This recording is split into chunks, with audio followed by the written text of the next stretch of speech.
आशिक साहब से मिलने आए थे, खास तौर से सब लीडर्स मेरे साथ। वार साहब थे, एमएम वार साहब, जो हमारे प्रभारी हैं बारामूला के, और भी काफ़ी सारे लीडर्स और वर्कर्स थे यहाँ पे आए हुए।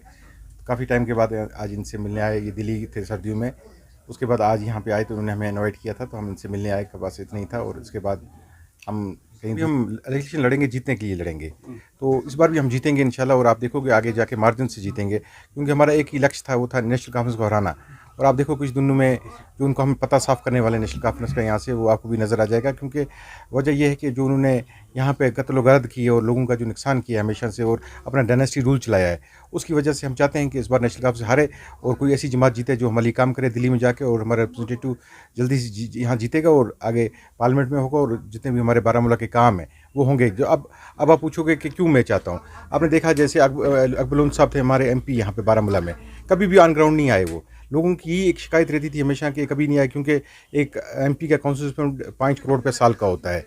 उसके बाद काफ़ी सारे और भी फंड्स होते हैं जो उनको आके यहाँ पे यूटिलाइज़ करने चाहिए थे और लोगों के काम करने चाहिए थे।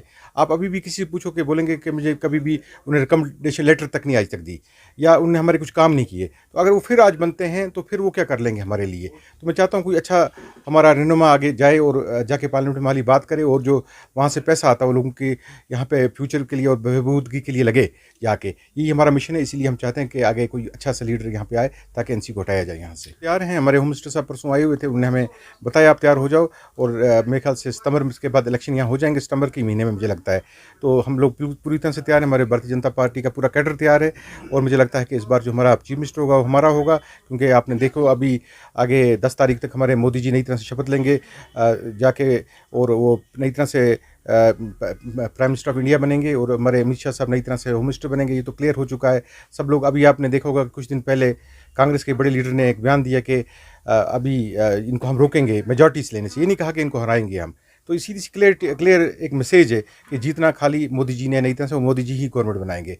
तो इसलिए यहाँ से भी हमारा चीफ मिनिस्टर होगा इंशाल्लाह आगे, और अच्छा फेस होगा जम्मू कश्मीर का। इसको हम लेके चलेंगे और इंशाल्लाह आगे हमारी ही गवर्नमेंट है। आपको ये बात बोली कि जब भी हम इलेक्शन लड़ेंगे जीतने के लिए लड़ेंगे, तो इस बार हमें लग रहा था कि हम उतना नहीं कर पाएंगे। इसीलिए जो भी होगा हमारी ही आदमी होगा आगे, जो भी यहाँ से जीत के जाएगा। और हमारे काम होने चाहिए आगे। हमारा एक ही मिशन है कि लोगों के काम होने चाहिए और लोगों की बहबूद के लिए सोचे, जो हमारे बच्चों के लिए फ्यूचर की सोचे जो। तो ये चीज़ लेके हम आए थे, और इंशाल्लाह हमारी कैंडिडेट होगा और जीत के भी आगे जाएगा और हमारे लोगों के काम करेगा यहाँ पे बारामूला में। सबसे पहले आपका शुक्रिया।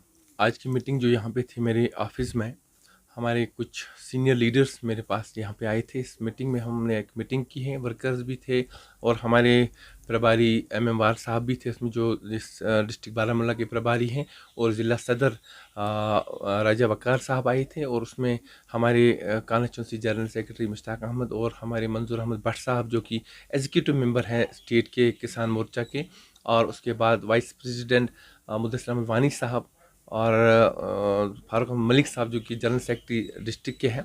आज हमने अपने लोगों से बात की, अपने सीनियर लीडरों से बात की यहाँ पे, और अपने आने वाले टाइम पे जो असेंबली इलेक्शन आ रहे हैं उसके बारे में आज हमने बात की। यहाँ पे ये हमारे तक नहीं है, जो हमारी जो सेंट्रल गवर्नमेंट हमारे लीडर्स हैं, हमारे ऑनरेबल होम मिनिस्टर साहब हैं, हमारे प्राइम मिनिस्टर ऑफ इंडिया है, तो इस पर हम बात नहीं कर सकते, क्योंकि ये ऊपर से ही फैसला उनका फैसला है।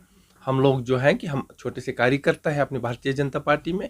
हम सिर्फ इतना ही चाहते हैं कि हम ग्राउंड लेवल पे काम करते हैं और लोगों के जितने भी मसाइल हैं उनको देखने के लिए अपने आगे वाले जो सीनियर लीडर से कोशिश करते हैं उनको हल होने के लिए। नहीं, बीजेपी बिल्कुल ऑन ग्राउंड में है। आपने देखा हर जगह जगह पे बीजेपी है। अब इलेक्शन का सवाल जो आपने बताया पार्लियामेंट का, जो हमारी पार्लियामेंट्री बोर्ड के जो इंचार्ज हैं, जिनकी जिम्मेदारी दी है सेंट्रल गवर्नमेंट की तरफ से हमारी पार्टी ने, हमारे प्राइम मिनिस्टर ऑफ इंडिया ने, श्री होम मिनिस्टर साहब ने, वो उनका डिसीजन होता है कि कैसे कब हम कैंडिडेट्स उठाए जम्मू एंड कश्मीर में या पूरे हिंदुस्तान में। तो उनने डिसीजन ले लिया हमारी सर आंखों पे। और आने वाले टाइम में जो अभी हमारी मीटिंग थी, और इसमें हमारे पूरे सीनियर लीडर्स आए थे, कॉन्स्टिट्यूंसी टीम आई थी, डिस्ट्रिक्ट टीम आई थे हमारे ऑफिस में, और हमने बात की है सिर्फ हम आगे इंशाल्लाह हम जो पंचायत इलेक्शन आने वाले हैं, नगम पालिका के इलेक्शन आने वाले हैं, उसके बाद असेंबली के इलेक्शन आने वाले हैं, उसी रिलेटेड हमने बात की कि आने वाले टाइम में किस तरह हम इंशाल्लाह इलेक्शन लड़ेंगे, और जो भी लोगों के मसाइल हैं तब तक उनका इजाला करेंगे। बिल्कुल तैयार है। भारतीय जनता पार्टी का एक एक फर्द, एक एक कार्यकर्ता तैयार है और बहुत जज्बे से इंतज़ार कर रहे हैं असेंबली का। और बढ़ चढ़ कर आपने अगर देखा होगा कि हमारे ऑनरेबल होम मिनिस्टर साहब ने परसों जम्मू में श्रीनगर में कहा है कि हम बढ़ चढ़ कर 90 के 90 सीटों पर अपने कैंडिडेट्स उठाएंगे।